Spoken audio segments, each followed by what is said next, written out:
When 11-year-old Elvis was laughed out of choir auditions, he ran home crying and told his mother he'd never sing again. But what she said next changed everything.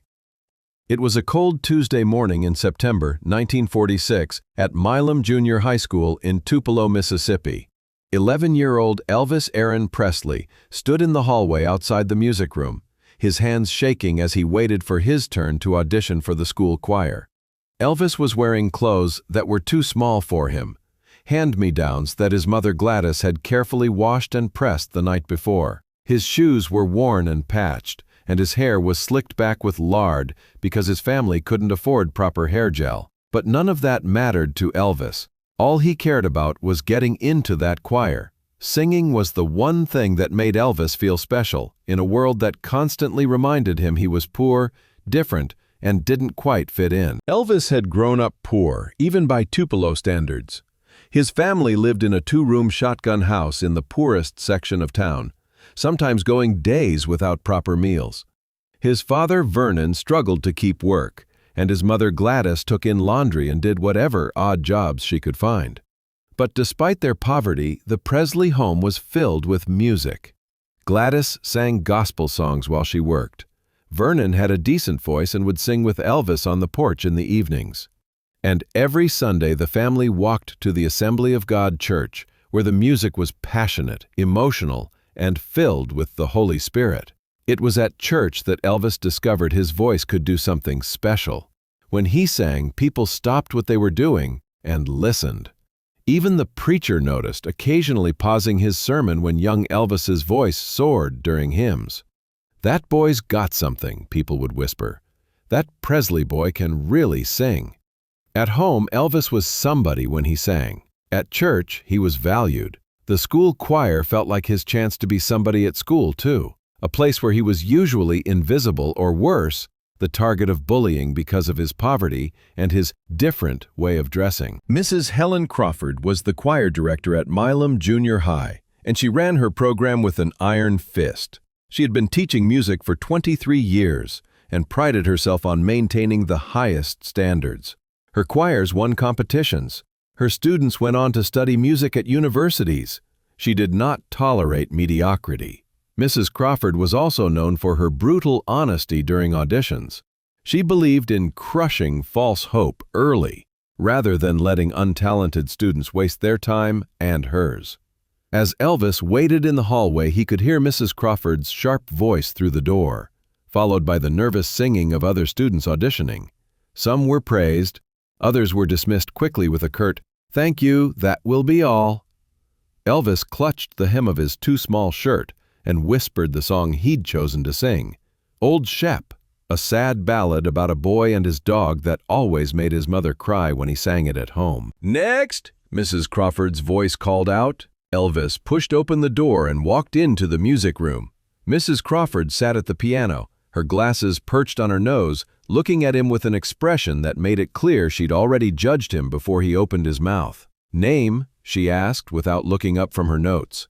"Elvis Presley, ma'am." Several students who were waiting their turn in the back of the room giggled at his name. Elvis felt his face burn with embarrassment. Mrs. Crawford finally looked up at him, taking in his ill-fitting clothes, his nervous posture, his desperate-to-please expression. "What will you be singing for us today, Elvis?" Her tone suggested she was already wasting her time. "Old Shep, ma'am. It's about a boy and his—" "I know what it's about," Mrs. Crawford interrupted. "Whenever you're ready." Elvis took a deep breath and began to sing. He sang the way he sang at church, with his whole heart, letting the emotion of the song pour out of him.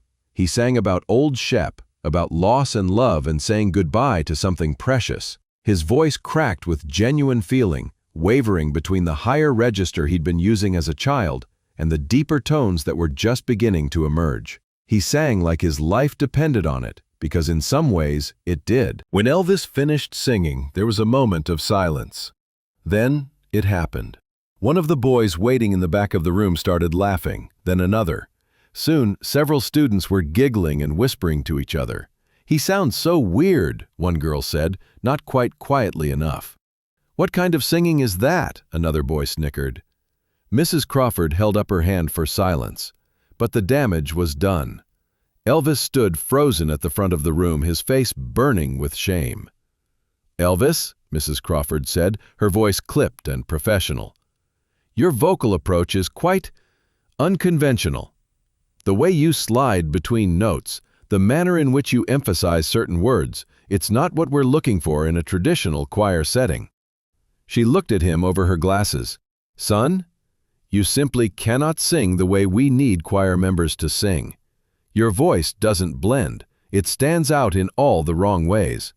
I'm sorry, but you're not suited for choir." Then she said the words that would haunt Elvis for years. "Perhaps you should focus on other activities. Not everyone is meant to be a singer." Elvis didn't wait to be dismissed. He turned and ran out of that music room, his vision blurred with tears. He pushed past the other students waiting in the hallway, their laughter following him as he fled. He ran through the school corridors, out the front doors, and didn't stop running until he reached the small shotgun house where his family lived. He burst through the door and found his mother washing clothes in the kitchen. "Mama," Elvis sobbed, throwing himself into Gladys's arms. "Mama, they laughed at me. The teacher said I can't sing. She said I'm not meant to be a singer." Gladys dried her hands on her apron and held her son while he cried. She didn't try to stop his tears or tell him to be strong. She just held him and let him hurt. When Elvis's sobs finally subsided, Gladys sat him down at their small kitchen table and looked him directly in the eyes. "Baby," she said, "let me tell you something important. That teacher, she don't know everything. She knows how to teach children to sing the same way everyone else sings. But you don't sing like everyone else, and you never will." "Mama, maybe I shouldn't sing anymore," Elvis said miserably. "Maybe I should just stop trying." Gladys grabbed his hands across the table, her grip firm and loving. "Elvis Aaron Presley, you listen to me. When you sing, something special happens. I've seen it at church, I've heard it in this house. When you sing, people feel something real. Maybe your voice don't fit in Mrs. Crawford's perfect little choir, but that don't mean your voice ain't special." She stood up and pulled Elvis to his feet. "You know what that teacher did today? She didn't reject you because you can't sing.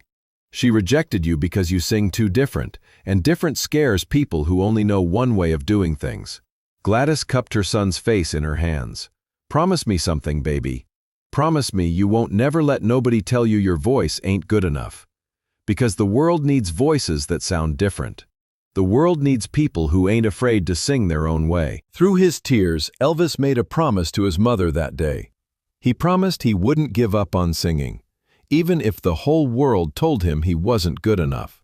"Someday, Mama," Elvis said, his voice still shaking, "I'm gonna show Mrs. Crawford and all those kids who laughed. I'm gonna show them my voice means something."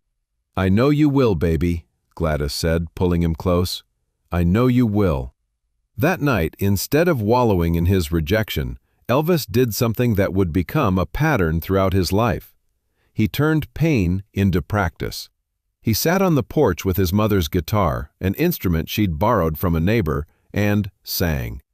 He sang Old Shep again and again, not trying to change his voice to fit anyone else's expectations, but letting it be exactly what it was. Vernon came home from work and found his son still on the porch, singing in the dark. "Boy been singing for 3 hours straight," Gladys told her husband. "That teacher at school told him he couldn't sing. So now he's determined to prove her wrong." Vernon smiled. He recognized something in his son's determination, the stubborn refusal to accept defeat that would define Elvis's entire career. Word spread quickly through the small town of Tupelo about Elvis's rejection from the school choir. Most people forgot about it within days. But one person didn't forget, a janitor at the school named Mr. James Mitchell. Mr. Mitchell was a black man who worked the night shift cleaning classrooms. He had been emptying trash cans near the music room during Elvis's audition and had heard the whole thing through the door. The singing, the laughter, and Mrs. Crawford's rejection. A week after the audition, Mr. Mitchell saw Elvis sitting alone on the school steps during lunch, too poor to afford lunch money, trying to look invisible. "You're the Presley boy, ain't you?" Mr. Mitchell asked, sitting down beside him. Elvis nodded warily, expecting more mockery. "I heard you sing last week," Mr. Mitchell said. "I was working near the music room." Elvis's face fell. "Then you heard them laugh at me." "Oh, I heard them laugh," Mr. Mitchell said. "But you know what else I heard? I heard something special. You sang that song like you meant every word. You didn't sing it pretty, you sang it true." Mr. Mitchell looked at Elvis seriously. "You know why that teacher rejected you? Because she's teaching these children to sing like little birds in a cage, all making the same sounds. But you sing like you free, and free singing scares people who spend their lives in cages." Elvis looked at the janitor with wonder. "My mama said something like that."